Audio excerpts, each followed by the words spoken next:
hello friends.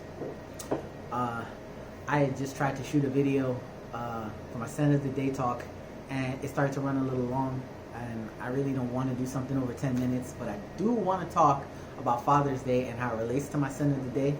So let's do the Saint of the Day talk, or talk about the Saint of the Day real quick.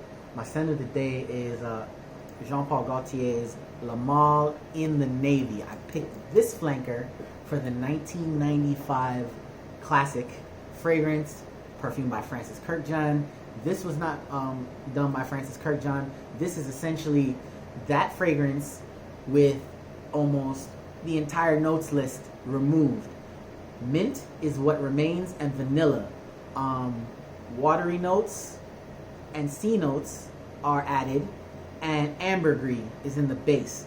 Ambergris is again gonna replace the amber that was in the original fragrance, but it gives it a saltier flavor. So it's warm, but again salty as it dries.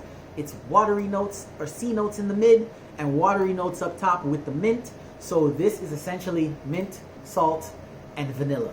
It's sweet. It's a little aromatic. It's clean. It's a fragrance that works very well for the high heat, and it's appropriately named in the Navy. It smells like salt water, sweet salt water. You smell like you took a dip in a pool or the ocean after you wear this, because the pool is more chlorine smell. This is salt water straight up. This is perfumed. Let me look that up real quick. This was made by two perfumers who also have pretty deep list of fragrances that are well known under their belt. Quentin Bish, who is probably most recently known for Wanted by Night by Azzaro. He also did Carolina Herrera's Bad Boy, Very Good Girl. He's done fragrances for Chloe. He's done fragrances for ELDO, Etat Libre d'Orange, Experimentium Crucis, which is one of their newer ones that I have a sample of, La Fin du Monde, which is incredibly popular right now, Attaquer le Soleil Marquise de Sade, Attacking the Sun, something like that. I can't remember what it translates to, but that on May the 4th, on Star Wars Day, was the fragrance that they scented Darth Vader with. He's done a lot of fragrances. He's done play and work for Hawthorne. He also did Le Bel, Le Beau, Le Male Essence de Parfum, Le Male Le Parfum, Le Bel Le Parfum. He has done a lot of fragrances, has Quentin Bish. And the other perfumer, Natalie Graciasetto, also has a long list of known fragrances under her belt. She's worked with many popular perfume brands, Van Cleef & Arpels. She's done fragrances for Trussardi, Tom Ford. She did Soleil Blanc. I did not know that. She did Soleil Blanc. She's done some Ferragamo fragrances, Rochas. She did Moustache Eau de Parfum. That is incredibly popular, and it smells like tuxedo for a lot of people. She did Puma Man, 1 Million Lucky by Paco Rabanne. The list goes on and on. This was made by a couple of powerhouse perfumers, but it is also very simple. The scent is linear. It's aromatic, aquatic, sweet, salty. But the saltiness is kind of like, it goes hand in hand with the sweetness because of the vanilla. This vanilla is prominent from the beginning to the end, as in the original Le Male. It removes all that citrus, it removes the lavender, it removes so many other elements that make this familiar, but still manages to be a bit familiar, just not as complicated. I enjoy this. I got the In the Navy flanker because I was in a department of the Navy as a Marine veteran. The saltwater smell, appropriate again, Marine. One of the things that I wanted to talk about in the video that went a little long was my scent memories, or better memories of my father. I planned on saying things that I'm not going to bother with, because when I think about it, you know, it's better to live in the present and stay positive. And all of the things that are in the past, positive or negative, that's where they are. They don't exist anymore. They're memories, and I'm not going to live in my memories anymore. So what I will talk about are some positive memories that I have about my father, because there are those. I spent a lot of time one-on-one, just me and my dad. During my high school years, I got the opportunity to spend every single day after school with my dad. An opportunity that a lot of black kids don't get. We spent every day together. I was his helper. I helped him grade tests. I helped him stay awake in class because he had a penchant to fall asleep a lot. I would arrive at the end of my high school day at around like 2:33 in the afternoon, and he would be asleep in front of the classroom. And the kids knew better than to wake him up, but they'd be doing their own thing. My dad worked like 3 different jobs a day. He was a middle school teacher. He taught in an after-school program and for the kids, and then after that he taught GED lessons to adults at night. He worked summer schools. I mean, unless it was a holiday, my dad was pretty much working all year round. I mean, a lot of teachers, they don't make a lot of money, so he would, when a lot of teachers were still on paid vacation, he'd still work. He was a summer school teacher, so a lot of the people in my schools, or the kids that knew him, consequently ended up knowing me because he taught in high school during the summer. And when they saw my name, they'd be like, "Oh, I had a teacher, named Mr. Davey, and he was real cool." And I'm like, "Yes, my dad." So there were a few times where having a dad in the school system was a good thing. There were a lot of memories that were fun during those days. I would step out, go get our food, and I would always go to this one Jamaican restaurant that was like a block away from the school, and they knew him, they knew me in there because we look alike. They'd see my dimples, my face structure, and aside from my cheekbones, I look pretty much just like my dad.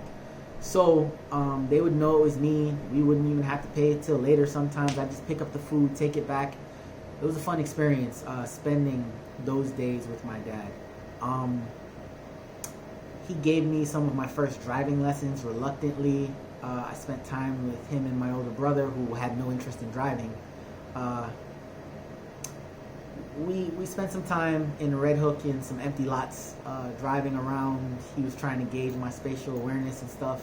I mean, I ended up driving, vehicles in the military, in Iraq, but, in the very beginning, my driving skills were a little subpar.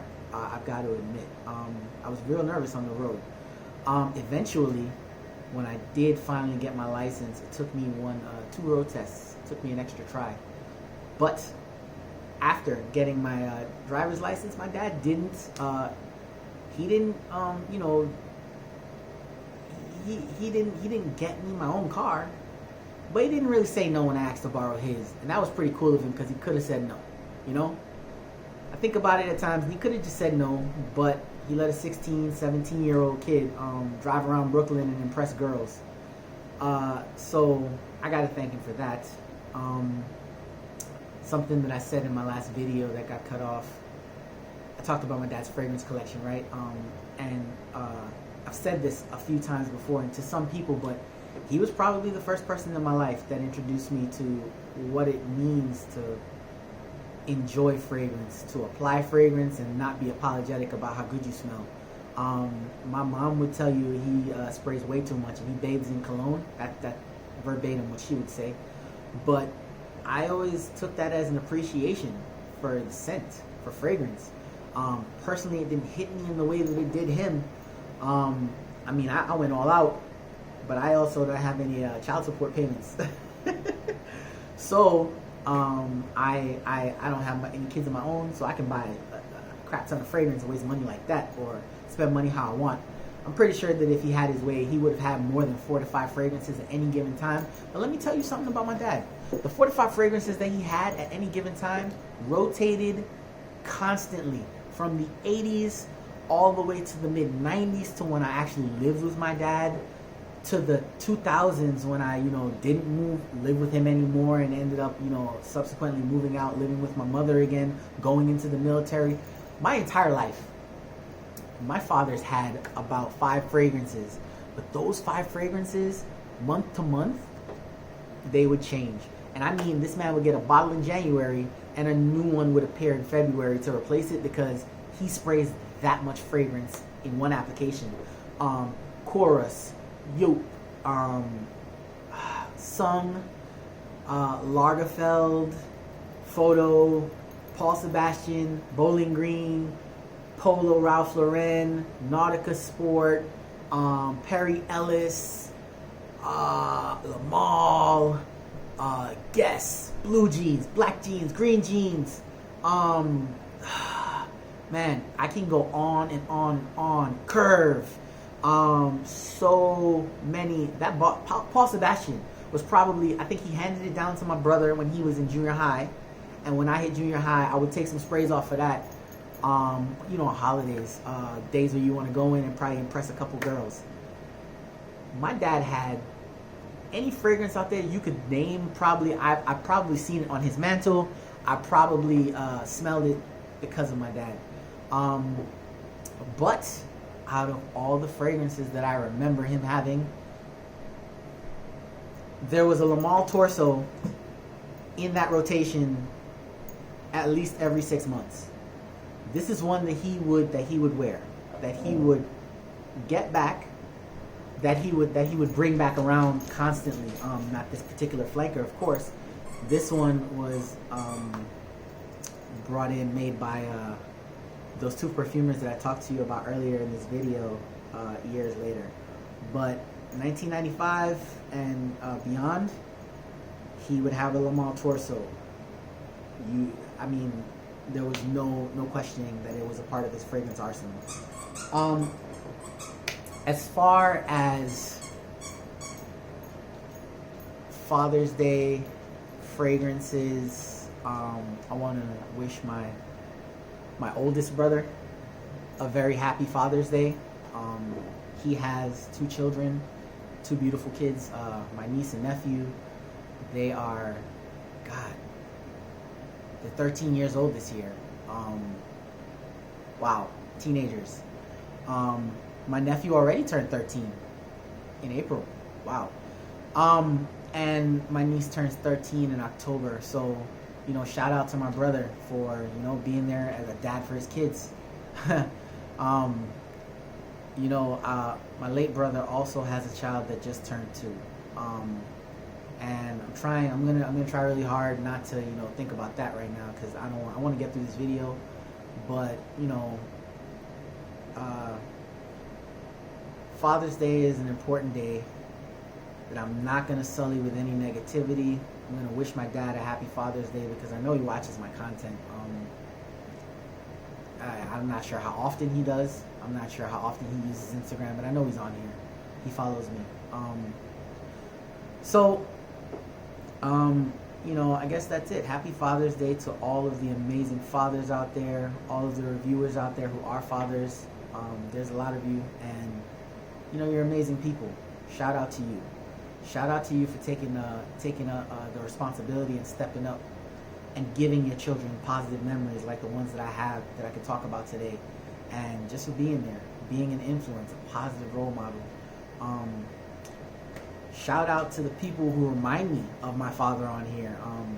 Keith from the Fragrant Life 14. I remember he gave me some advice, and I told him, dude, you sound like as if I was getting advice from my dad. I watched him, and he reminded me of my dad. That's why I subscribed to his channel initially. I got to be honest with you. The relationship between me and my father is not perfect. It's barely existent. Even after the passing of my brother, I reconnected with my siblings, but not with him. And I'm not sure if I'm ever going to take that step. I've been advised to by a few different people, a few different fathers on here. Still considering, still beating around whether or not that's going to be something that I do. Because if I'm honest, it's complicated. But what I will do is wish him a happy Father's Day, along with all the other fathers out there. let him know that there are some good memories, despite the fact that he may not be perfect. Thank you for checking out this video, for checking out my light review discussion, whatever I did talk about the Lamal fragrances and in the Navy. Let me know what your experience is. I know a couple of people out there whose fathers are also fragrance aficionados, and we've had discussions about how much our fathers love fragrances. So tell me in the comments, is your father a fragrance aficionado? A happy Father's Day to them if they are. I hope that you're buying them a lovely scent. I hope that they enjoy their day, and I hope that you do too. Thanks for checking out this video, and I'll catch you in the next one. Peace.